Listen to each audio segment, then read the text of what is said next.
everybody. Welcome to my podcast. Yeah, I said it. My name is Dialis, and I do this podcast to share truths and stories and just bring more connection into the world with BTS. A lot of the things I talk about are going to be related to BTS or about BTS, and it's because of them that I'm doing this, that I have the courage and the strength and sometimes the energy. It is going to be really, really hot today, so I am doing this in the morning when it's cool, and then sit in front of the AC for, the rest of the day. I saw a meme that said, "This must be what wings feel like in an air fryer." So it's taken a while to get this episode in order. I thought many things. It's going to be about friends, making amends with yourself, past friends, etc. And then the shower thought came on that this is basically, it's about boundaries. It's about boundaries in life and boundaries in ARMY. So I made an outline so I wouldn't cry, but we'll see. This is a sensitive subject for me and my enormous heart. I even practice. Like I said, it's taken a while to really develop my thoughts of what I really wanted to say about this. And I think I got it. So here we go. But I put a lot of stock in people, and it comes with a lot of heartbreak. My mom said that I was fickle. I'm also a Sagittarius. Sometimes we're called blunt or unforgiving, or maybe it's just that we don't put up with shit. I see a lot of traits also from social media that say that Sagittariuses are instinctual and that we tolerate a lot more than we should. Yeah, I did for about 7 years. It's the 7. With my ex-boyfriend, who we will call Troy, because that's the name he gave to me when we first started dating. And it wasn't that he told me what his real name was. It was that months into the relationship, I finally figured it out. So our entire relationship was founded on a lie. Caught in a lie. I love full out. When I love you, I love you. I love you full out. But if I feel that's being disrespected or something just doesn't feel right because of that instinct, I'm out. And that's kind of been true my whole life. When I'm out, I'm out. You'll never see me again. An ex is an ex for a reason. But I haven't had a lot of exes. Maybe because I have such high standards. And people will tell me that. And why not? Why shouldn't we all have the highest standards for the people that we allow in our lives? I mean, BTS put this high level of standard for so many things.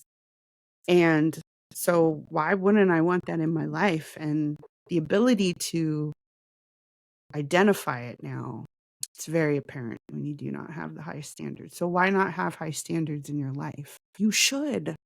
You should want the best. You should have the best. But then I also think about BTS. What is BTS?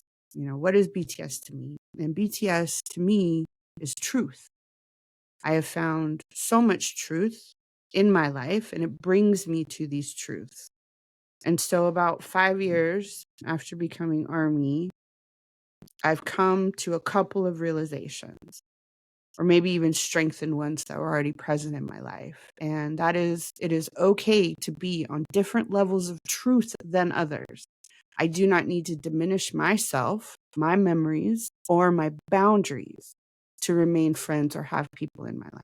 It started with this old kindergarten friend that I had.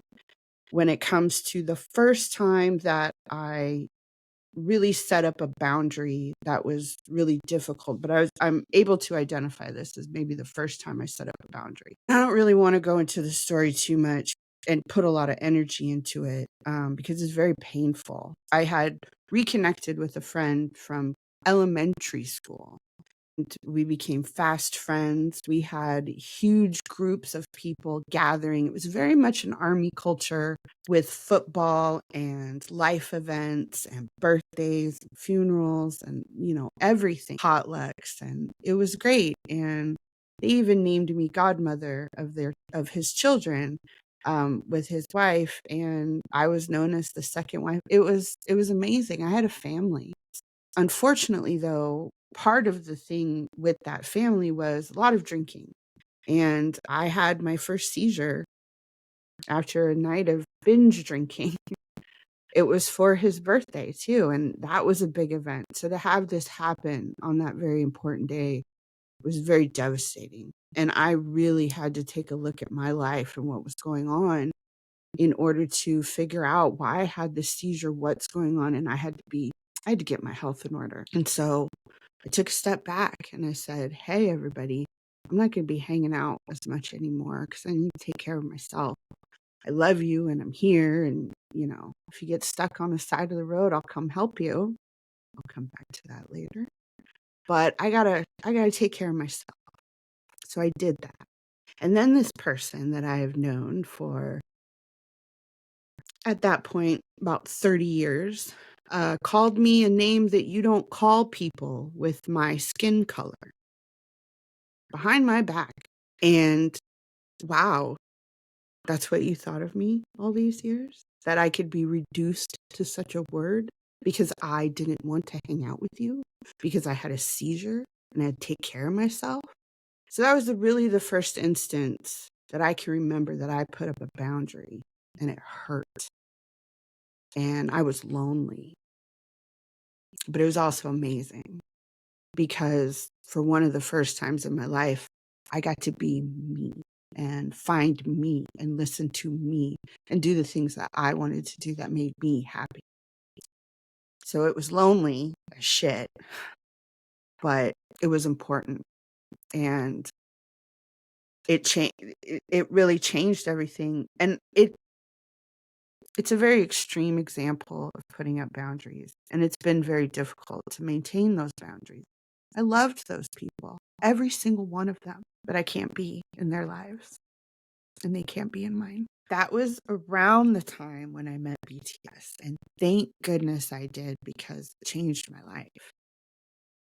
When you first liking BTS and then you decide to call yourself ARMY, which there is no right or wrong time. It's just whenever you feel it in your heart. If you love all 7 members and you support them, you're ARMY. All 7. All 7. It's the 7. But ARMY is very social, and it's a major part of our world. And I needed that. I needed that after this boundary that I put up.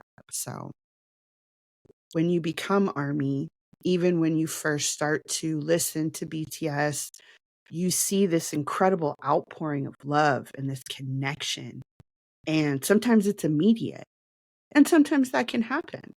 I think of my very best friend, my very best in real life friend, and how we became friends. It was immediate. We had been in choir together in 10th grade, and I had a bag of peanut M&Ms, and I walked over to her and I said, "Hey, would you like some M&Ms?" And she said yes, and we've been friends for over 30 years. So it can be that immediate. Ooh, getting emotional over my bestie.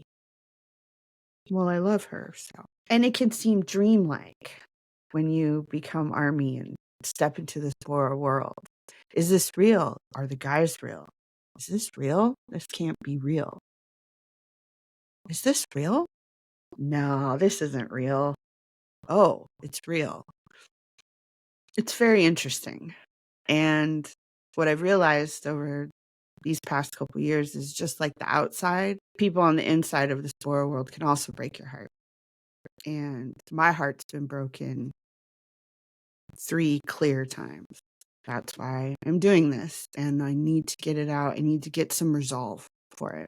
So when I think about my friends and the people who mean the most to me, the people that have given me some amazing opportunities and experiences and incredible amounts of love, I feel very undeserving, and even more so after a breakup. And you can have breakups with friends, as I'm learning. It doesn't have to always be romantic. But then why should I let those failures, for lack of a better word, make me feel guilty it's because they hurt. I'm hurt. I'm still hurt. And it's hard not to ponder if they think anything about, are they doing any reflecting like I am, trying to figure out what did I do? Where did I go wrong?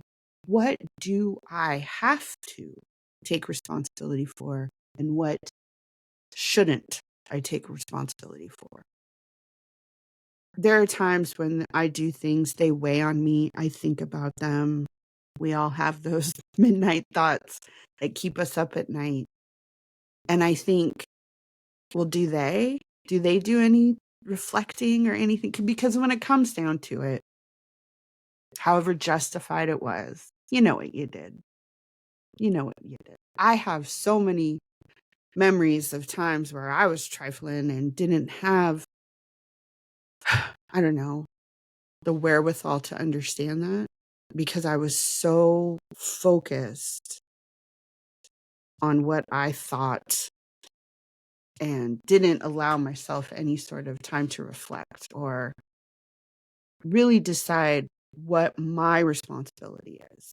It takes a while to get that understanding of how to do that. It's a good thing I know how to edit now.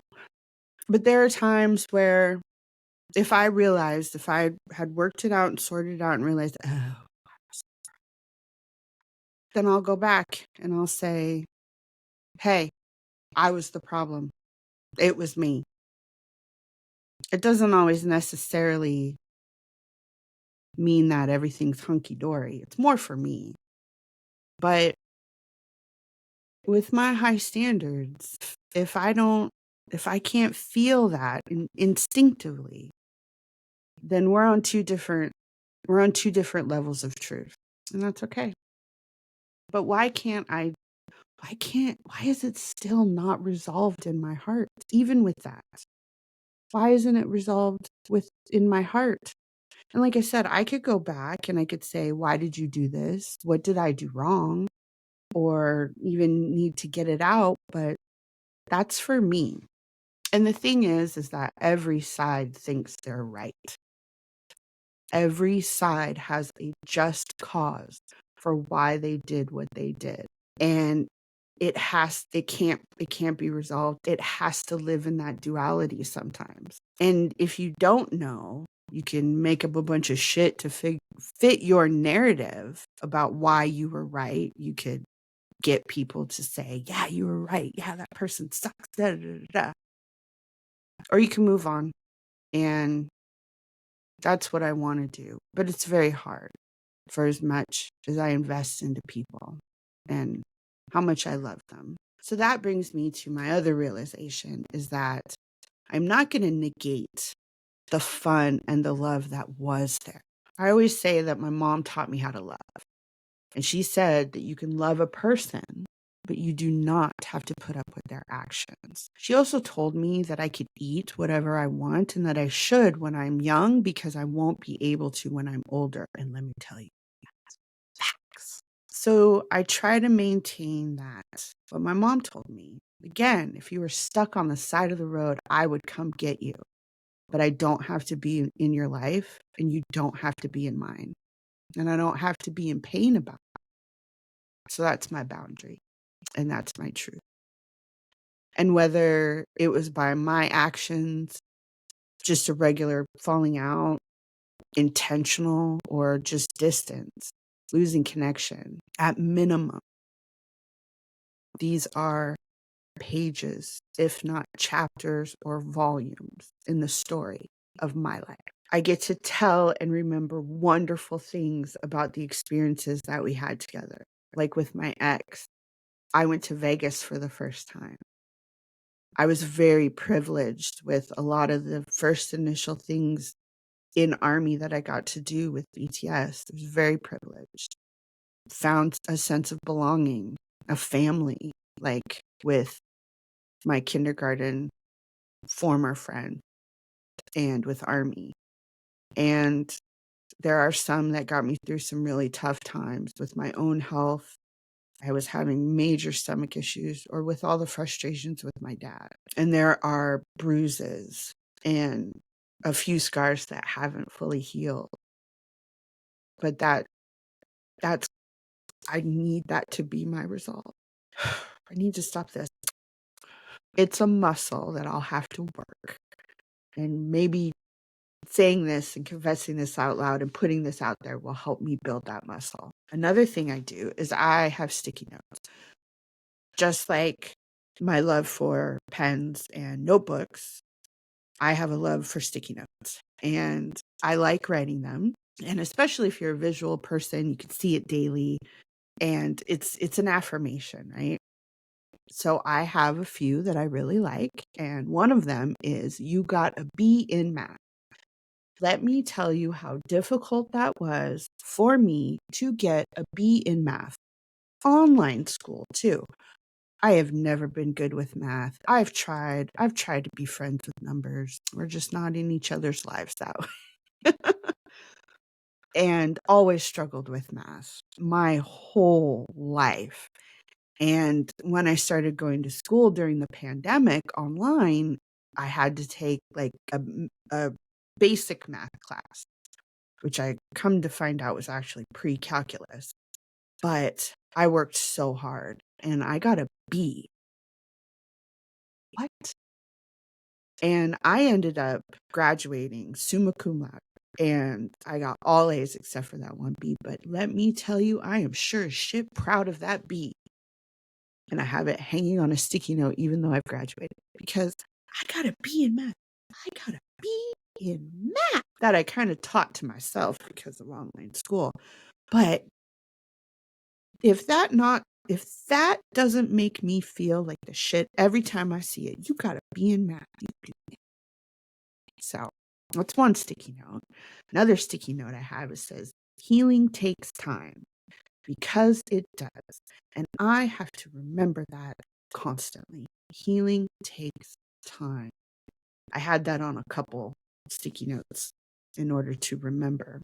As I'm looking at my outline, I'll probably need to make multiples of this one too. And that is, be true to the word that you gave to yourself. Cult. But I should probably put them on more sticky notes right in front of me. The last one that ties into this topic today is, I love all memories of my life. And I do. I mean it. Even the painful ones. Because everything makes up the story of my life. So, to quote my ultimate song, the song that locked me in this Bangtan ship for life, every breath you take is already in the paradise. That line said to me that my life is meaningful just as it is, no matter what I'm doing or what happens. So even the breakups and the falling outs and the high standards and the sadness, it all makes up part of my life. And my life is so multifaceted that it shines. And the boundaries that I have and continue to strengthen will make sure that that shines as bright as it can. I think I got it all out. At least in the way that I wanted to. I got it out in the way that I wanted to. And I didn't really cry, but I also know how to edit it. So thank you for listening. I hope that gave you some connection or maybe even realization that your paradise is well. So I know I said a lot of things today, but yeah, I said it. Thank you, everybody. Peace.